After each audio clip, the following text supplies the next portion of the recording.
So we have to start with the next topic, which is noise pollution. Um, तो may be noise pollution ऐसे harmful नहीं लगता है as like air pollution और water pollution, but it does effect the human health and also contribute into the deterioration of environmental quality.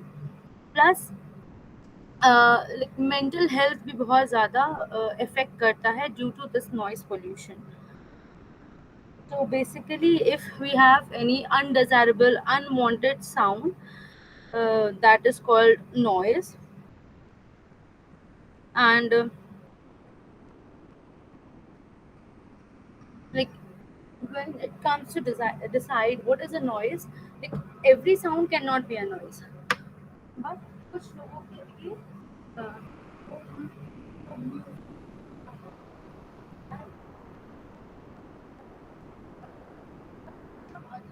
that can be a noise. So everyone has a threshold limit of hearing. तो उस पर decide करता है कि किसको क्या पसंद है. And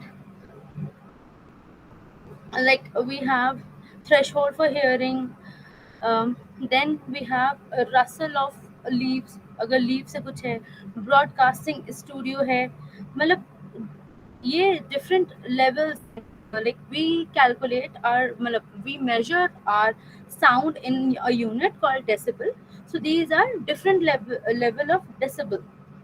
So then there is broadcasting studio, फिर बेडरूम जैसे नाइट में होता है, लाइब्रेरी कोई क्वाइट ऑफिस है, कोई कन्वेंशनल स्पीच है, एक एवरेज रेडियो है, ट्रैफिक लाइट नॉइज है, सबवे ट्रेन है, सिम्फनी ऑर्केस्ट्रा इस टाइप का कुछ है, एक रॉक बैंड है, एयरक्राफ्ट टेक ऑफ है, and the threshold of pain, so it's 146 decibel. Okay, it's 146 decibel.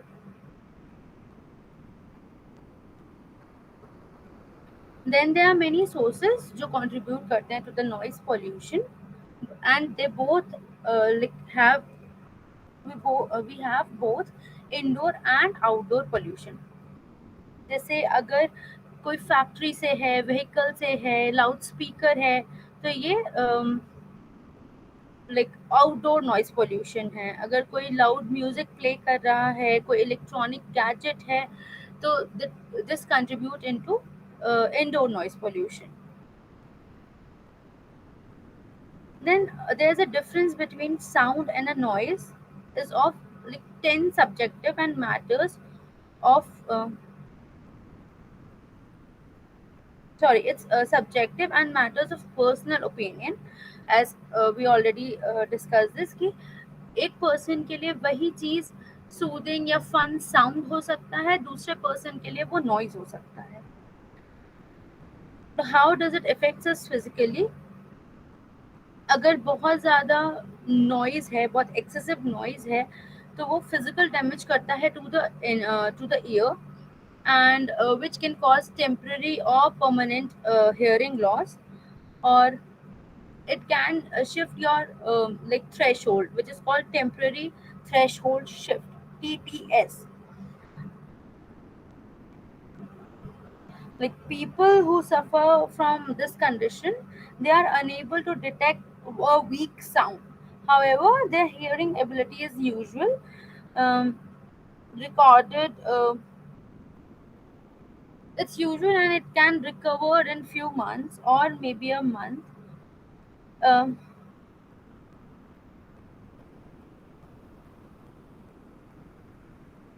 then the degree of hearing loss depends upon the duration as well as the intensity of the noise.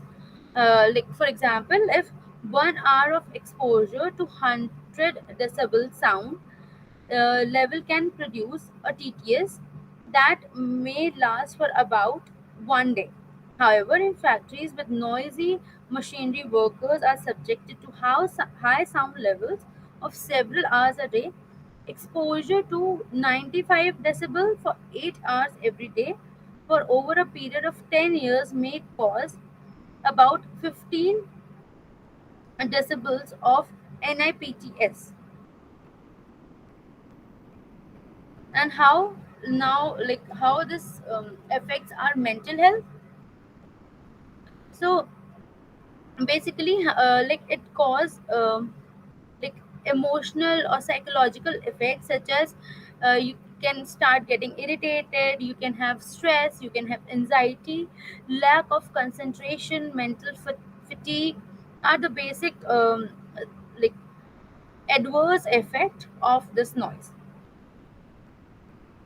It has also been observed that the performance of the school children is poor in comparison tasks when the school is situated in a busy area of a city or suffer from noise pollution. As noise interferes with normal auditory communication, it may also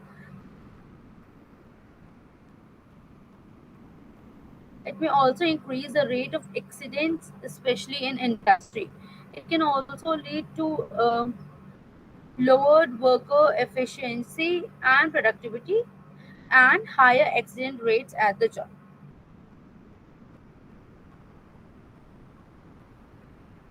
So there are some like a kind of permitted noise levels.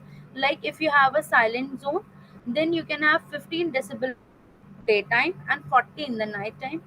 To the residential zone, you can have 55 in the daytime and 45 at the night time. To commercial zone, you have 65 in the daytime and 55 at the night time. And in industrial zone, you can have 70 in the day as well at the night. How can we control these? There are some techniques by which we can control this noise pollution. There are four fundamental ways. First is to reduce noise at the source. Second is to block the path of the noise. Third is to increase the path length and protect the recipients.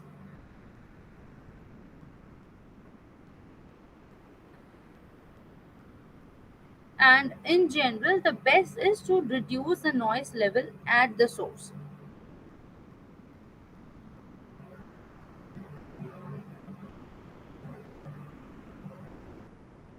So, what is thermal pollution? The discharge of warm water into the river is usually called thermal pollution. It occurs when the industry removes the water from a source and uses the water for cooling purposes and then return the heated water to its source. So power plant heat water to convert it into the steam to drive the turbine that generate electricity. And for effective functioning of steam turbine, the steam is condensed into the water after it leaves the turbine.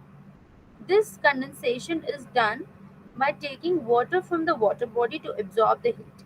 This heated water, which is at least one fifth, which is at least 15 degrees Celsius higher than the normal water temperature, is discharged back into the water.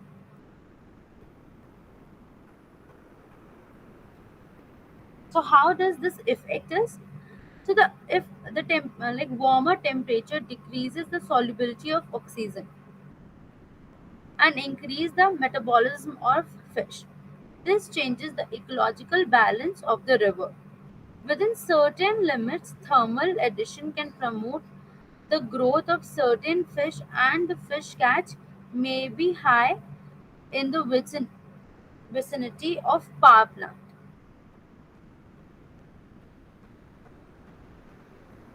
Like tropical marine animals are generally unable to withstand the temperature increase of 2 to 3 degrees Celsius, and the most sponge, mollusks, and crustaceans are eliminated at the temperature above 37 degrees Celsius. This result in change This results in a change of the diversity of fauna, as only those species that can live in the warmer water survives.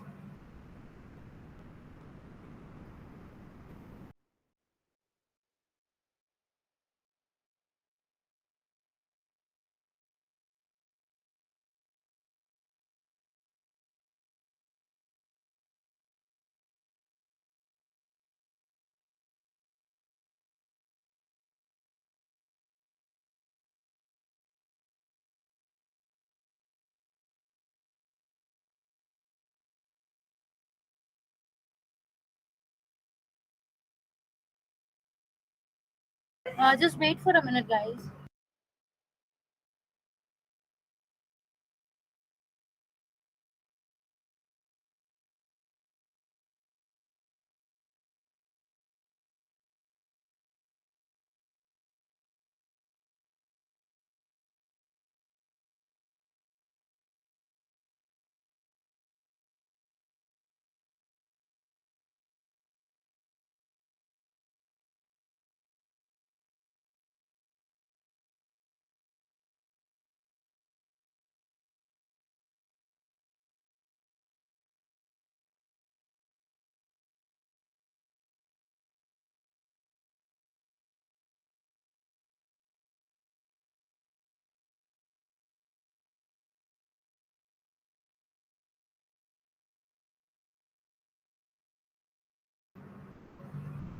Okay, so how can we control this? Thermal pollution can be controlled by passing the heated water through a cooling pond or a cooling tower after it leaves the condenser. The heat is dissipated into the air and the water can be discharged into the river or pumped back to the plant for reuse as cooling water. These are several ways in which thermal pollution can be reduced. A second method is to use the cooling tower. These structures take up less land area than the ponds. Here, most of the heat transfer occurs through evaporation. The water warmers coming from the condenser is sprayed downwards over the vertical sheet or baffles where the water flows in thin films. The cool air enters the tower through the water inlet that encircles the base of the tower and rises upward, causing evaporative cooling. So the next is nuclear hazards.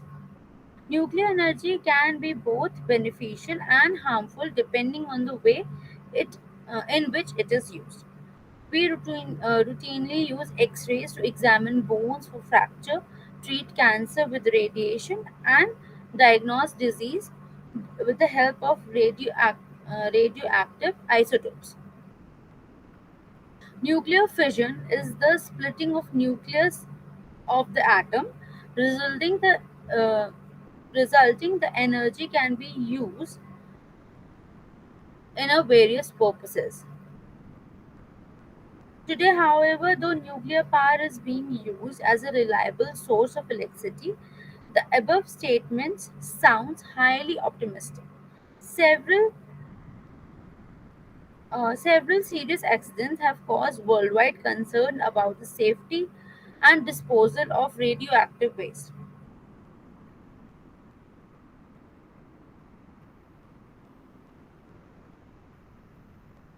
Initially, it was thought that spent fuel rods fuel rods could be reprocessed to not only provide new fuels but also to reduce the amount of nuclear waste. However, the cost of producing fuel rod by processing was found to be greater than the cost of producing fuel rods from coal. Presently, India does operate reprocessing plants to reprocess spent fuels as an alternative to storing them as nuclear waste. At, st- at, at each step in the cycle, there's a danger of exposure and possess several health and environmental concerns.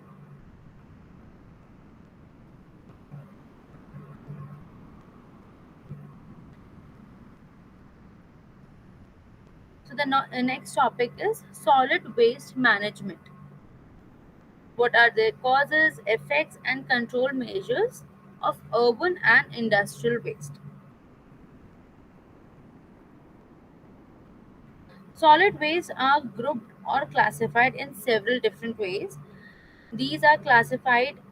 Uh, these different classification are necessary to address to complex changes of solid waste management in an effective manner.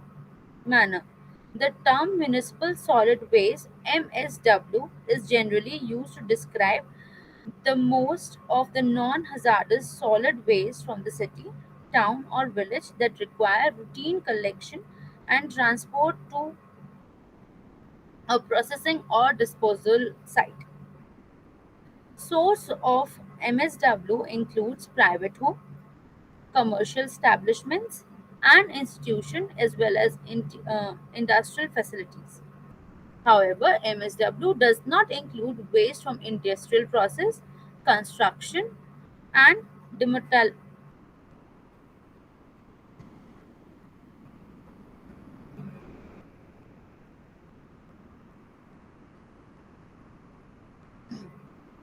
construction and demolition debris, sewage sludge, mining waste, or agricultural waste. Municipal solid waste contains a wide variety of material. It can contain food waste such as vegetable and meat material, leftover food, eggshells, etc., which is classified as wet garbage, as well as paper, plastic, tetra packs, plastic cans, newspaper, glass bottles, cardboard boxes, aluminium foil, metal items, wood pieces, etc., which are considered in dry garbage. And integrated waste management strategies include three main components. First is the source reduction, which is a fundamental ways to reduce waste. This can be done by using less material when making a product. Reuse or uh, reuse of product on site, designing products or uh, packaging to reduce their quantity. On an individual level, we can reduce the use of unnecessary items while shopping. Buy items with minimal packaging, avoid buying disposable items, and also avoid asking for plastic carry bags. The second is recycling. Recycling is reusing some component of the waste that may have some economic value. Recycling has readily visible benefits such as conservation of resources, reducing an energy use uh, during manufacture, and reducing pollution levels. Some materials, as aluminum and steel, can be recycled many times. Metal, papers, glass, and plastics are recyclable. The problems associated with recycling are either technical or economical. Plastic are difficult to recycle because of different type of polymer resins used in their production. Since each type has its own chemical makeup, different plastic cannot be recycled together. Thus, separation of different plastic before recycling is necessary. Similarly, in recycled papers, the fibers are weakened and it is difficult to control the color of the recycled product. Recycled paper is banned for use in food containers to prevent the possibility of contamination. It very often costs less to transport raw paper pulp than scrap paper.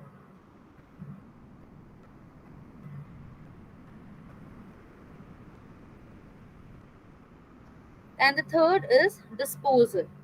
Disposal of solid waste is done most commonly through a sanitary landfill or through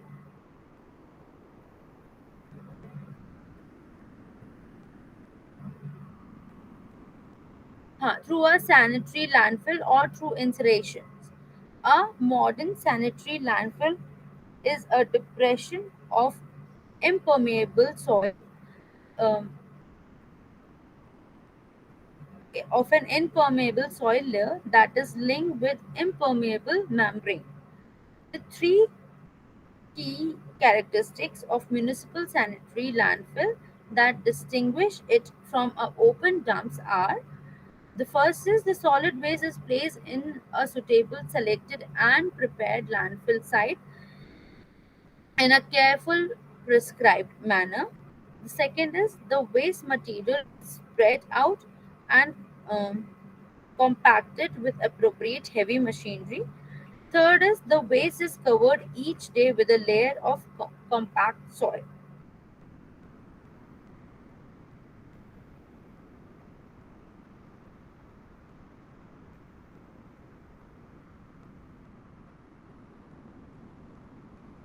Then the next topic is vermicomposting.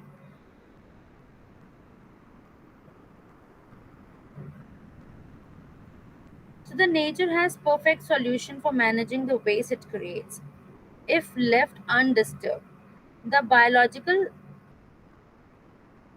the biogeochemical cycle are designed to create to clear the waste material produced by animals and plants. We can mimic the same method that are present in the nature. All dead and dry leaves and twigs decompose and are broken down by organisms such as worms and insects, and is finally broken down by bacteria and fungi to form a dark, rich soil like material called compost. These organisms in the soil use the organic matter use the organic material as food, which provides them with nutrients for their growth and activity. These nutrients are returned to the soil to be used again by trees and other plants. This process recycles nutrients in the nature. The soil can be used as a manure for farms and gardens.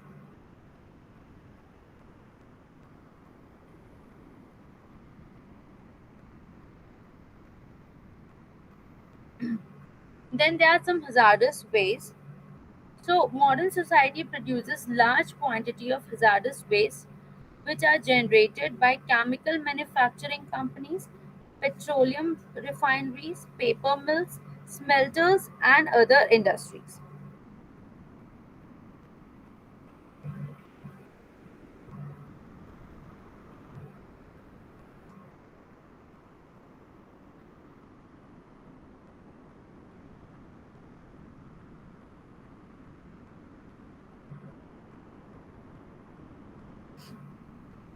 Hazardous waste are those that can cause harm to human or the environment. Wastes are normally classified as hazardous waste when they cause or contribute to an increase in mortality or increase in serious, irreversible, or incapacitating reversible illness, or pose a substantial present or the environment when improperly treated, stored, stored, transport, or disposed of.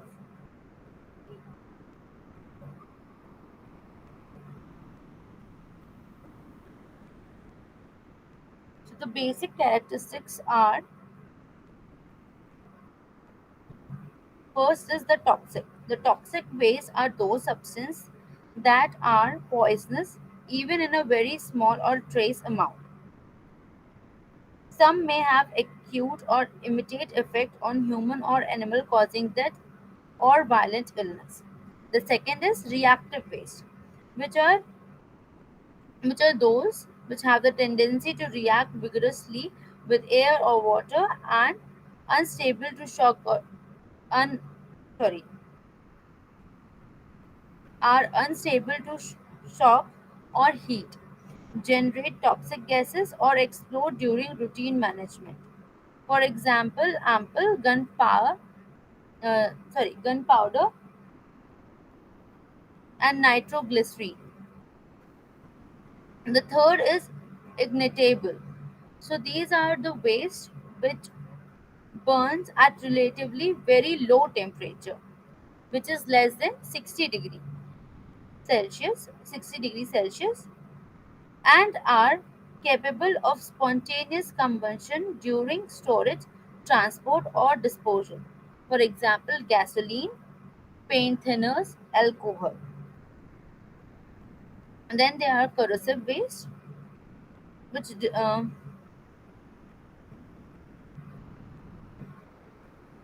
which can destroy materials and living tissues by chemical reaction. For example, acids and bases. Infectious waste, which includes human tissues from surgery, used bandage, and hypodermic needles, etc. Then there are radioactive waste, which are basically the output from nuclear power plants and can persist in the environment for thousands of years before it decay appreciably.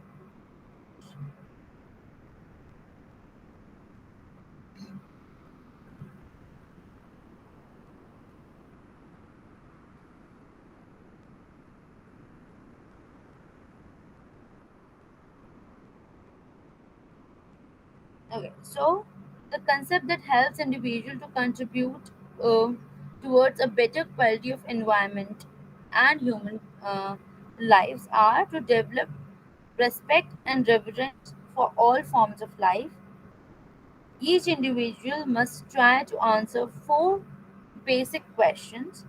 Where do the things that I consume come from? What do I know about the place where I live? How am I connected to the earth and other living things? And what is my purpose and responsibility as a human being?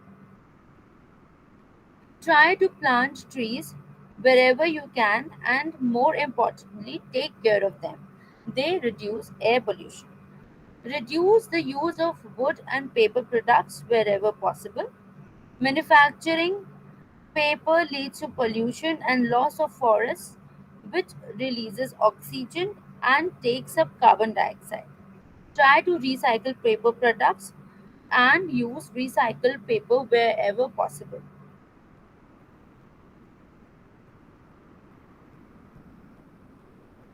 We can also reuse the envelopes we use.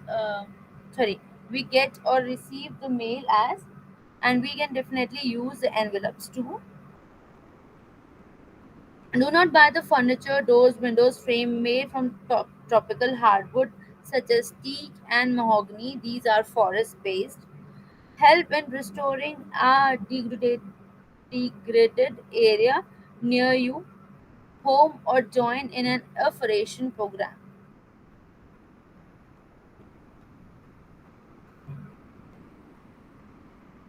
Advocate organic farming by asking your grocery store to stock vegetable and fruit grown by organic method. Shut the lights and fans when not needed. Reduce the use of fossil fuel by either walking upon a short distance or using carpools, sharing a bike or a public transport. This will reduce air pollution.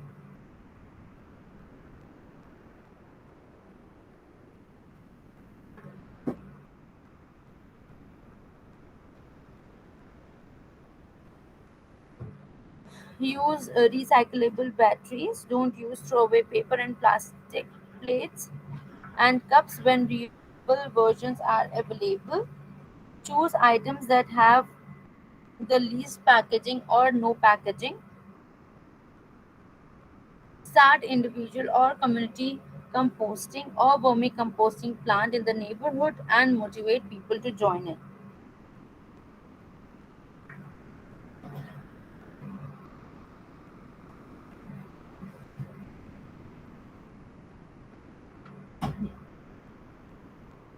So these are some topics which or some points which we should or we can take uh, care of.